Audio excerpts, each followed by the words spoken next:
Let's go ahead and talk about another name that's probably going to be the talk of the town realistically for the next few months until he's moved. Because if there's anybody likely to be moved at the trade deadline this season, I genuinely believe it is Anthony Davis.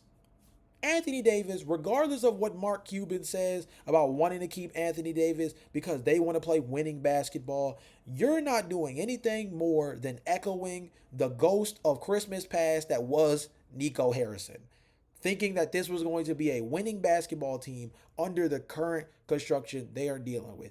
This is going to be a Dallas Mavericks team that by the trade deadline is going to have moves for guys like Klay Thompson.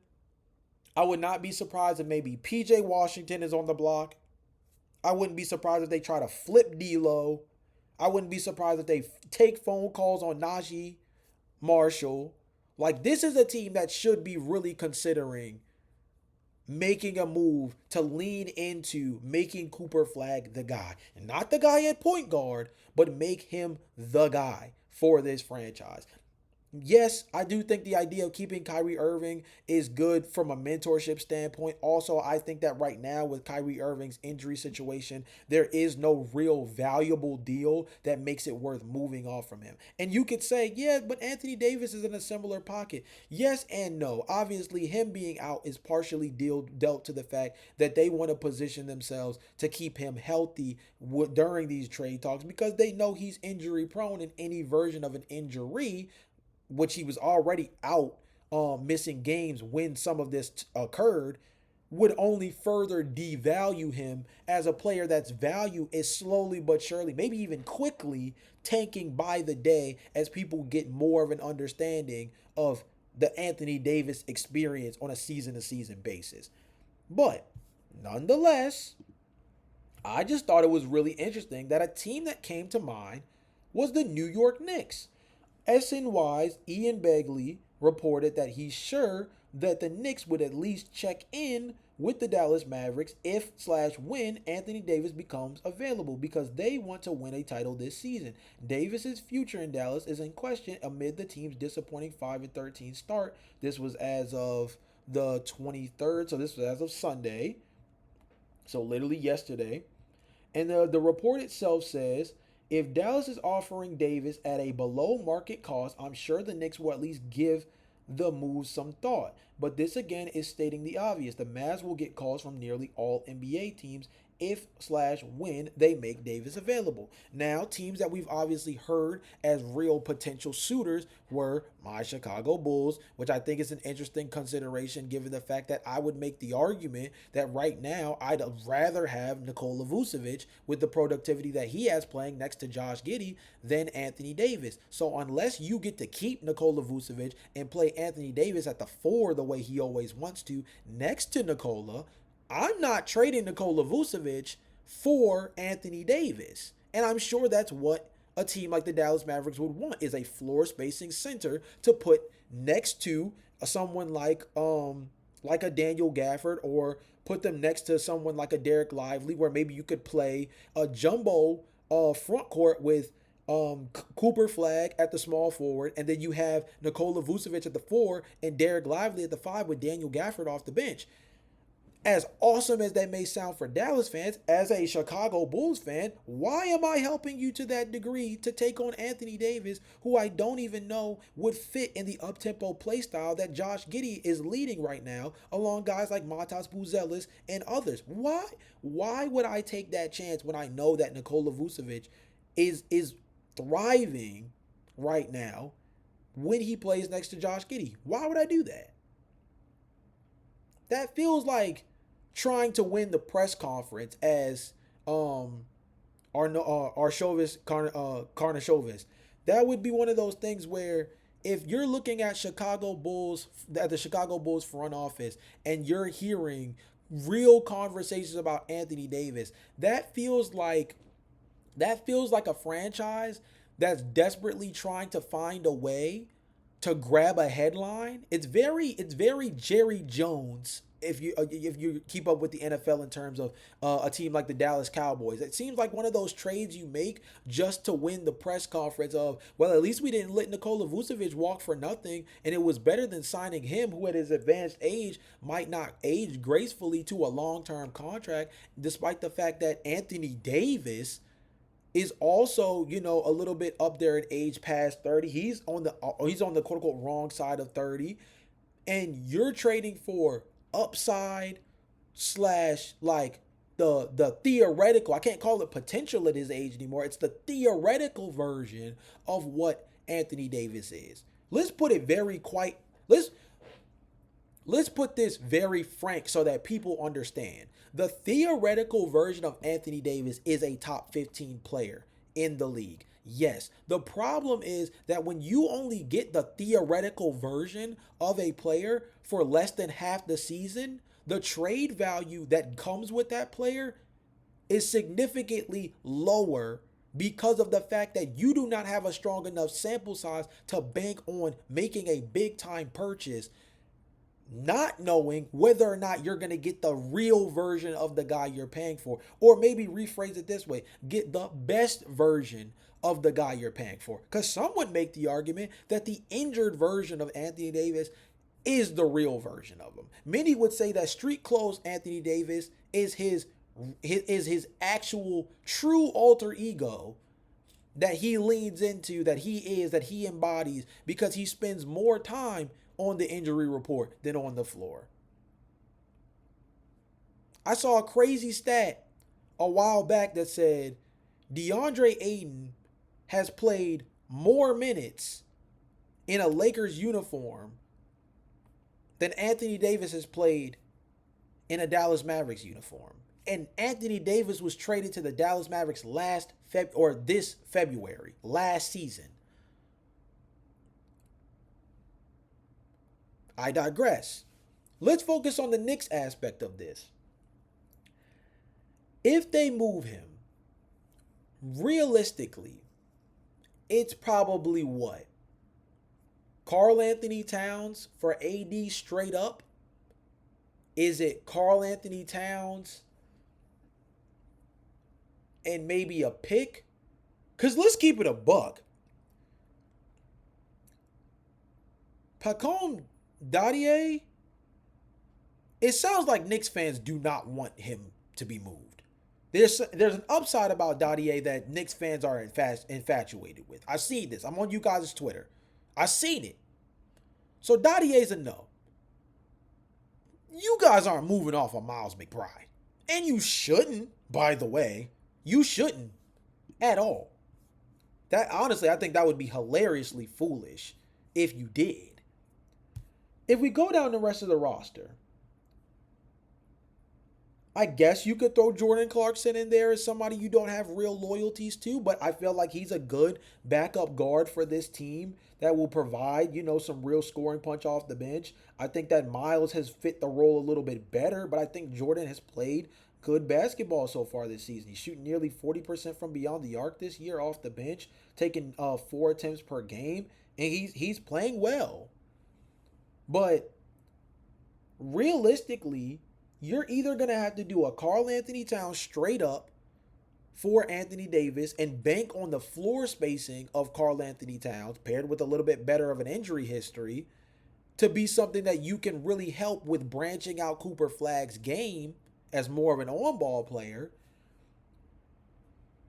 Or because of the fact that you have to factor in Anthony Davis's injury situation, you might have to attach a pick in that trade if you're the Knicks to make the deal relatively fair enough to accept, because I would say maybe you have to attach a pick to AD. See, that's its own issue, because I don't know if you attach a pick to Karl Anthony Towns for AD, when I would make the argument that Anthony Davis is quite literally more damaged goods than Cat is. Now, let's think about the reason why the Knicks would be willing to even make this sacrifice, because that's what it is. Let's keep it a buck. If the Knicks trade Karl Anthony Towns and whatever else for Anthony Davis, it is a true sacrifice because you are banking on the equivalent of what the LA Clippers did making the play for Bradley Beal. Now, yes, part of that you could say was they were shedding money because their real focus is to have open cap space come 2027, and somebody that was going to intrude on that was Norman Powell, who was up for a lucrative contract this upcoming summer and is balling enough to be a borderline, if not cemented, all-star this upcoming year with the way he played last season and kind of continuing that on this year. And if he plays like an all-star, you're going to have to give him all-star money. And all-star money is usually not a 1-and-1. It's usually not a 2+1. This is the type of money that usually gets you a 4 to 5 year contract. At his advanced age, maybe closer to 4 years. But that would bite into their 2027 plans. But the New York Knicks trading Karl Anthony Towns for Anthony Davis is a sacrifice that banks on this season being the one. And anything less than winning a championship with that trade could truly set this franchise back a step or two. And yes, I think that Karl Anthony Towns is somebody that could be holding them back from achieving that right now? Yes. Do I think that Anthony Davis is the answer to fixing that problem? No. But again, let's go back to the reason why the New York Knicks would even consider trading for Anthony Davis despite beyond the name value. Because we know Knicks, Madison Square Garden, All-Star City. If you can bring All-Stars to the team in a New York Knicks jersey, it's going to put even more butts in seats. Anthony Davis is a former champion. He is a multi-time All-Star. This is somebody who is going to obviously help the Knicks put butts in seats. And respectfully, I went back and did some digging. And during the Tom Thibodeau era, the New York Knicks have only been ranked in the double digits as far as defensive rating is concerned. They've only been ranked in terms of defensive rating. They've only been ranked outside of the top 15. Just want to make sure I'm solidifying this. They've only been ranked outside of the top 15 in defensive rating once during the Tom Thibodeau era. This season, they're 17th. And as far as opponents' points per game, the same stat applies. They have never been ranked outside of the top half of the league defensively in opponents' points per game and in defensive rating more than once in the last 5 years. This season has been the worst so far within the last 5 seasons, basically within the Jalen Brunson era. They are currently 17th in opponents' points per game, and their defensive rating is 19th so far in the league. Now, they're making up for that offensively, and this was kind of going to be understood with Mike Brown implementing a new system that involves more ball movement, more actions that give other ball handlers opportunity to make offensive creation outside of Jalen Brunson. So that's why they're 7th in points per game. They're 3rd in offensive rating, and they're a team that is playing really solid on that side of the ball in terms of shooting the 3 ball as a group and things of that nature. But the defense is lacking. Why is that? Well, the first problem is the one that everybody's been pointing back to, even dating to last postseason, which is Karl Anthony Towns is not a good rim protector.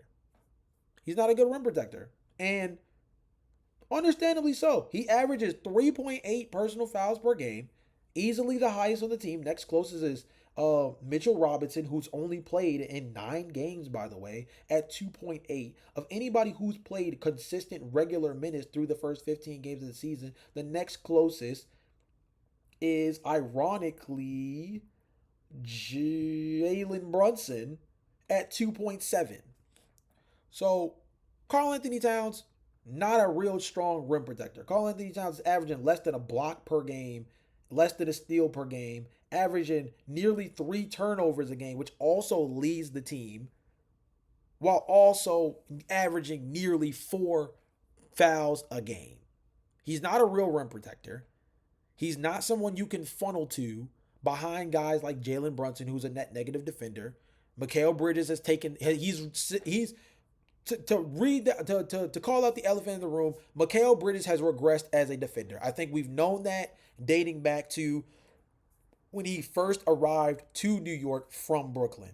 I think most would say that we saw the regression take place in Brooklyn due to him having more of an offensive load in his time there. So he's regressed as a defender. OG Anunoby is currently injured, and he is dealing with his own stuff as far as the hamstring injury is concerned. And outside of OG and the upside of Mikal Bridges, Josh Hart's probably the next best defender on this New York Knicks team, playing at basically as an undersized four man. That goes to show you that this team does not have true rim protection. Gershon Yabusele, not a true rim protector. Gershon Yabusele is barely getting tick on this team. 10 minutes a game, not averaging anywhere close to a block. Nowhere near a block. And I know blocks don't necessarily tell the full story of what rim protection is, but it does give you a good understanding of whether a guy is creating, opportunities to get deflections, creating opportunities where there are more rim contests and things of that nature. A high block rate, a high block stat tells you that this guy is contesting a lot of shots at the rim. Gershon Yabusele is not. So this team essentially without Mitchell Robinson, which you're going to say a lot about the New York Knicks because he just seems to never really be healthy. I think Mitchell Robinson is like the modern day Hassan Whiteside at this point. He's somebody that when he was really healthy, he was the best shot blocker in the NBA. But he's injured so constantly that you can't rely on that upside anymore. And I think it's going to end up costing Mitchell Robinson a lot of money, by the way. So why would you go after Anthony Davis? Because you desperately need rim protection. And say what you want. Yes, Anthony Davis has never won a DPOY. Yes, Anthony Davis has real injury concerns on a regular basis. One thing we know for sure is that Anthony Davis, when healthy, is one of the best rim protectors in the league. So you as a Knicks organization are banking on Anthony Davis to return to being a top 3 to top 5 rim protector in the NBA to essentially shore up their one biggest flaw this season. Because offensively, they've addressed a lot of their issues as far as not relying so much on Jalen Brunson to do all of the work offensively.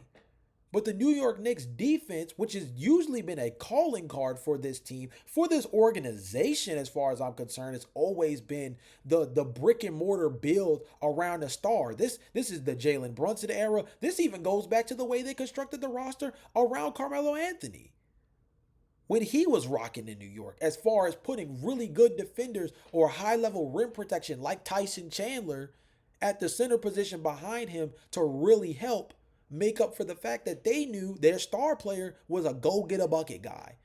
Didn't matter when you needed it, how you needed it, or why you needed it. Just knew you were going to get it if you gave him the ball when it mattered the most. And that's who Jalen Brunson is for this team. But they need real defensive infrastructure behind him. Mikal Bridges, in theory, I think he showed in the postseason last season, when you need him in a pinch, he can get you some stops. OG Anunoby is an all-NBA caliber defender when healthy, period, point blank. That's solidified. But their back end is tough because Karl Anthony Towns is not the kind of defender this team needs in the middle. So if Anthony Davis can give you 80% of what Karl Anthony Towns gives you offensively, which is 21.7 points, 12.5 rebounds, 3.4 assists, shooting 42, or let's say 43, 31, and 88. If he can come in and give you 18 to 19, 9 to 10 rebounds, but his rim protection stats are significantly higher, he fills a void for the New York Knicks that is glaring right now with Karl Anthony Towns. The question to you guys is, especially my Knicks fans, do you do it? If you could do, let's say you had to attach a pick to Karl Anthony Towns Let's not even do that. If you are a New York Knicks fan and you look at what Karl Anthony Towns has brought to the table so far, dating back to last postseason and start of this year, that time frame specifically, compared to what you know the upside of a healthy Anthony Davis is, in a 1-for-1 swap, Karl Anthony Towns for Anthony Davis, as a New York Knicks fan, would you say yes to the trade? If you were on that side of the phone with the chance to make that deal, as a New York Knicks fan, do you take that trade of moving Karl Anthony Towns for Anthony Davis straight up, or is the risk just too much? You guys let me know in the comment section down below. I'm interested to hear that one because there's a good and an evil to this. The upside of Anthony Davis is huge. The downside is also equally as scary for any fandom that actually decides to make a trade for him. And I'm saying that from personal experience because the Chicago Bulls are scarily in real conversations about this.